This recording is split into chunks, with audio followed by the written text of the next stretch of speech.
She cooked rice almost every night of her life. Not the kind that comes in a box with a picture of a finished dish printed on the front. The kind that started with a bag, a bowl, and her hands working through the grains under running water until the water turned cloudy and then, eventually, clear. I must have watched her do this hundreds of times as a child, sitting at the kitchen table doing homework while she stood at the sink. And I never once saw her pour that first cloudy rinse water down the drain. It went into a small jar instead. Always a jar, never a bowl, with a square of cheesecloth over the top held down by a rubber band. The jar sat on the windowsill behind the kitchen sink for a few days, and then it disappeared into the garden, and a new jar started the whole process over again. I asked her once, maybe 9 or 10 years old, what was in the jar. She said it was the water that feeds twice. I did not understand what that meant. I am not sure I fully understood it until decades later, standing over a cracked, lifeless pot of soil on my own back porch, watching water roll off the surface instead of soaking in, wondering why nothing I bought from the garden center seemed to bring that soil back to life.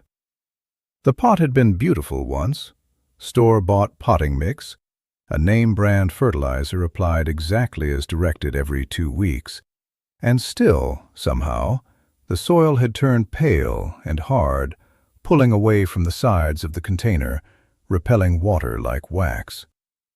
I remember standing there thinking about her windowsill jar for the first time in 20 years, and I remember thinking, with something close to embarrassment, that I had spent more money trying to fix that soil than she had spent on her entire garden in a season, and her tomatoes had always tasted like something worth remembering. Here is what I eventually learned, and what I wish I had understood while she was still alive to ask about it properly. That cloudy rinse water was never just water. It was the beginning of one of the oldest, most quietly effective soil treatments in the world, used across rice-growing cultures for longer than anyone has kept written record, and only recently studied seriously by Western soil scientists. The mechanism behind it explains exactly why a store-bought potting mix, no matter how much fertilizer gets poured into it, can still fail to support a healthy plant. Commercial potting soil, the kind sold in colorful bags at every garden center in the country, goes through an industrial sterilization process before it ever reaches a shelf. Researchers at Colorado State University have documented that eliminating weed seeds and pathogens from raw peat and bark requires sustained temperatures well above 180 degrees Fahrenheit. That heat does exactly what it is designed to do. It kills every weed seed and every harmful organism in the mix. It also kills everything beneficial, the nitrogen-fixing bacteria, the mycorrhizal fungi that have partnered with plant roots for hundreds of millions of years. The entire living food web that healthy soil depends on to function, gone before the bag is even sealed. What gets sold is not soil in the way my grandmother would have understood the word. It is a sterile, biologically empty growing medium. It can hold a plant upright. It cannot, on its own, sustain one. This is the piece of information that explains why a fertilized plant in store-bought soil can still struggle. The fertilizer supplies isolated minerals. It does nothing to rebuild the underground community of microorganisms that, in living soil, breaks down organic matter, unlocks bound nutrients, and physically holds soil particles together in the loose, crumbly structure that allows water to soak in instead of running off the surface. Without that microbial community, soil eventually becomes exactly what I was looking at on my back porch: hard, pale, and hydrophobic, repelling the very water it needed. My grandmother's jar was solving this exact problem decades before anyone in my family had a name for it. Rice rinse water carries dissolved starches, B vitamins, amino acids, and trace minerals pulled from the outer layer of the grain during washing. On its own, fresh from the tap, it is mildly useful to a garden, a gentle, low-grade feeding. But left undisturbed in a covered jar at room temperature for 3 to 5 days, something else begins happening. Lactic acid bacteria, the same family of organisms that turns milk into yogurt and cabbage into sauerkraut, begin multiplying in that liquid, drawn in from the surrounding air and from the rice itself. They feed on the starches, they multiply rapidly, and as they multiply, they transform that mild rinse water into something considerably more potent. A concentrated, living, microbial drench. This was studied formally for the first time in the modern scientific literature in a 2021 paper published in the journal Sustainability, led by researchers Abba Nabai and Christopher Tay at University Putra, Malaysia, confirming what rice farming traditions across Asia had already understood for generations. A 3-day fermentation period substantially increases beneficial bacterial populations in the liquid and raises the available nitrogen, phosphorus, and potassium content measurably above what fresh rice water alone provides. Their follow-up research in 2023 documented measurable increases in nitrogen-fixing bacteria, phosphorus-solubilizing organisms, and overall plant growth in soils treated with the fermented liquid. Decades earlier, working independently on the other side of the world, a Japanese horticultural researcher named Dr. Teruo Higa at the University of the Ryukyus had already arrived at a closely related conclusion, formalizing the concept of effective microorganisms, a carefully cultured blend of beneficial bacteria and yeasts capable of restoring biological activity to depleted soil. Lactic acid bacteria sat at the center of his work, the exact same organisms that establish themselves naturally in a jar of fermenting rice water on a kitchen windowsill. The Western scientific world arrived at this understanding only in the last several decades. Farming households across rice-growing regions of Asia, the households that produced the food traditions my grandmother grew up cooking within, had been relying on this exact process for far longer than that, passed down not through journals, but through the kind of quiet daily repetition that turns a practical technique into something resembling instinct.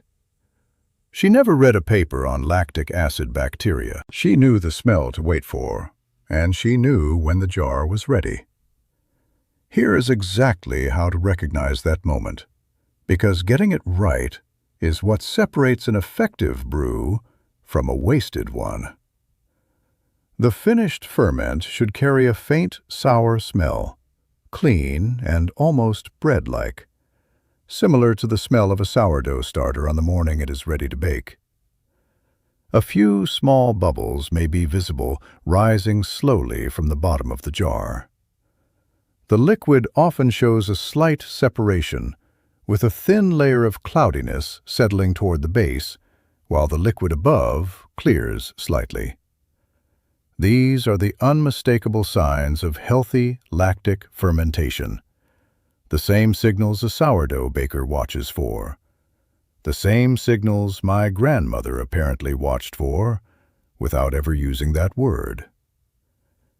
If the jar smells sharp, putrid, or distinctly alcoholic rather than mildly sour, something has gone wrong in the fermentation, and the batch should be discarded and started fresh rather than risked on a garden bed. The preparation itself could not be simpler. Rinse rice as usual before cooking, but instead of discarding the first cloudy wash water, collect it in a clean glass jar, filling the jar roughly 2/3 full. Cover the jar loosely with a breathable cloth or a paper towel secured with a rubber band, never with a sealed lid, since the fermenting bacteria need airflow and a sealed container can build dangerous pressure. Place the jar in a dark cabinet or a shaded corner of the kitchen at room temperature, away from direct sunlight and away from the refrigerator. Leave it for 3 to 5 days, checking periodically for that faint, sour, bread-like smell. One detail rarely mentioned matters more than it seems. The water used for the initial rinse should be cool or room temperature, not hot from the tap. Hot water can break down some of the B vitamins and starches before they ever reach the ferment, weakening the finished product. A quick rinse under cool water captures the cloudiness that makes the entire technique work. Once the ferment is ready, it is not yet finished. The most important step, the one that most people attempting this for the first time get wrong, is dilution. Undiluted fermented rice water is acidic enough to stress tender root tissue, particularly in young seedlings. The correct ratio is 1 part fermented rice water to 10 parts plain, non-chlorinated water. Mixed at this strength, the liquid is gentle enough to apply to the base of nearly any plant in the garden, from a struggling potted herb to an established tomato vine, without risk of root burn. Pour it directly at the base of the plant, soaking into the soil, never onto the leaves. Apply roughly every 7 to 10 days during the active growing season. And here is the second mistake worth naming clearly, because it explains why some people try this once, see little result, and abandon it permanently. Letting the ferment sit too long, 5, 6, 7 days or more, does not make it stronger. Fermentation that runs past the beneficial lactic acid stage slides into a different kind of decomposition, one that can produce compounds mildly damaging to young root tissue rather than beneficial ones. 3 days is the target window in warm conditions, stretching to 4 in cooler weather. Beyond that, the batch should go into the compost pile rather than onto a plant, and a fresh jar should be started. What this liquid actually does, once it reaches the root zone of a plant growing in depleted or sterile soil, is worth understanding clearly, because it explains why the results often surprise people who try it for the first time on the worst, most neglected pot in their collection. The lactic acid bacteria and the wild yeasts present in the ferment do not feed the plant directly the way a synthetic fertilizer does. They feed the soil's biological community. Within roughly a week of consistent application, the population of beneficial microbes surrounding a treated plant's roots can triple. Those microbes begin breaking down organic matter trapped in the soil, releasing minerals that were chemically locked and unavailable to plant roots, and producing compounds, including certain B vitamins, that directly stimulate root development. The soil itself begins to change, slowly at first and then more visibly. Compacted, hydrophobic dirt that once sent water sliding down the inside of a pot begins absorbing moisture instead, because the bacterial activity restores the porous structure that healthy soil depends on. Within 2 to 3 weeks of regular applications, a pot of soil that once felt hard and pale begins to feel different to the touch, darker, looser, faintly sweet-smelling, the way soil is supposed to smell after rain. This is essentially what was happening quietly in my grandmother's garden beds for the better part of 50 years, long before anyone had attached scientific language to the process. She was not running careful trials or reading peer-reviewed journals. She was repeating something her own mother had done, something practical and unglamorous that happened to be biologically sound, validated decades later by researchers working in laboratories on the other side of the world from her kitchen. There is something worth sitting with in that. A jar on a windowsill, refreshed every few days without ceremony, doing more for the long-term health of a garden bed than anything sold under bright lights in a store aisle. Not because the science is mysterious or the ingredients are rare, but because the process asks for patience rather than money. And patience is precisely the thing most modern gardening advice has no interest in selling. My own jar sits in roughly the same spot hers always did, behind the kitchen sink, cloth-covered, waiting out its few days before the next application. The pot on the back porch that started this whole search, the one with the cracked, water-repelling soil, absorbs water evenly now. It took about 3 weeks of regular applications to get there, not overnight, and not without a little doubt along the way, but it got there. And every time I pour a fresh batch around the base of a plant, there is a small, specific thought that arrives without being invited. The tomatoes might just start tasting like the ones she used to grow. If this kind of patient, rooted knowledge is what brought you to Rooted Grace, the like button and the subscribe bell keep this work going every week. Leave a comment below and tell me about a gardening habit someone in your family passed down to you, something that seemed unremarkable at the time, but that you now understand differently. I read every one of them, and I would love to know what's been sitting on someone else's windowsill all these years. The next video in this series goes further into what happens underground once this kind of microbial activity establishes itself, including the role earthworms play in finishing the work this liquid starts. That one is coming next week.